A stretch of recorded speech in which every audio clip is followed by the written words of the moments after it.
మొత్తం రిపోర్ట్ రాని డిస్కషన్ ఇప్పుడే కదండి బయటపడుతుంది. గత ప్రభుత్వాల్లో జరిగిన అబద్ధాలు ఇప్పుడే కదా రెడ్ బుక్ అంటే ఏంటో. ఏ అధికారులు అయితే చట్టాలను ఉల్లంఘించి ప్రజల్ని కార్యకర్తలు ఇబ్బంది పెట్టారో వాళ్ళందరినీ మేము సీరియస్గా తీసుకుంటామని చెప్తాం జరిగింది. దాంట్లో భాగంగా ఏంటంటే ఒక్కొక్కరు ఇప్పుడు బయటకు వస్తున్నారు. మాట్లాడే స్వేచ్ఛ వచ్చింది ఆంధ్ర రాష్ట్రం.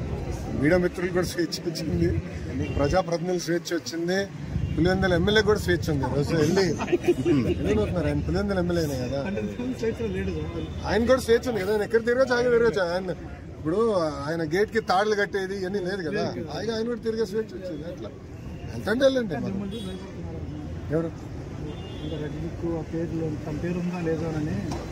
అంటే ఎవరైతే చట్టాలు ఉల్లంఘించారో వాళ్ళ పేర్లు ఉంటాయి. సో చట్టాలను వాళ్ళు ఉల్లంఘించాలని భావిస్తే వాళ్ళ పేరు ఉన్నట్టు. సింపుల్ వాళ్ళు విన్నారు. వాళ్ళ సమస్య చేసుకోవాలి. అది ఏం జరిగింది ఏంటి ఎందుకు సీరియస్గా తీసుకోవాలి. ఇది వదిలిపెడతాం. వృద్ధి పెరిగిందండి గవర్నమెంట్ వచ్చింది. అవును మీరు మనం చూస్తే ఆగస్టు 15 నాడు కూడా నేను మాట్లాడాను. ఇసుక విధానం కూడా ఇంకా మెరుగుపరచాల్సిన అవసరం ఉంది. పర్ఫెక్ట్ అని నేను కూడా అన్నట్లేదు. ముఖ్యమంత్రి గారు కూడా దానిపైన సమీక్ష చేస్తున్నారు.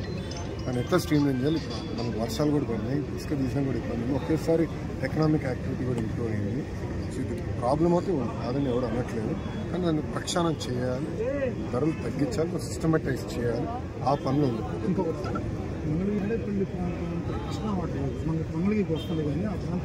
అవును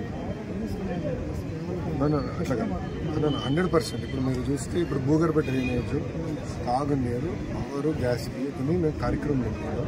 దానికి ప్రధానంగా ఏంటంటే ఇప్పుడు నారాయణ గారు చేస్తున్నారు. గౌరవ మున్సిపల్ అడ్మినిస్ట్రేషన్ శాఖ మంత్రులు ఆల్రెడీ డిపిఆర్లను తయారు చేస్తూ యాక్టివిటీ స్టార్ట్ చేస్తున్నారు.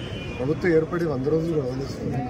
సో సిస్టమేటిక్గా చేయాలి. ఎందుకంటే నేను డిపిఆర్ చేయకుండా అది కాదు, 100% నీళ్ళు ఇస్తాను. కానీ డిపిఆర్ చేయకుండా ప్రాపర్ ప్రాసెస్ ఫాలో అవ్వకుండా నేను కూడా చట్టాలు ఉల్లంఘించి అడ్డగోలే చేస్తే రేపు మీరే నన్ను పట్టుకుంటారు. నాది అది కాదు, సిస్టమ్ ఉంది.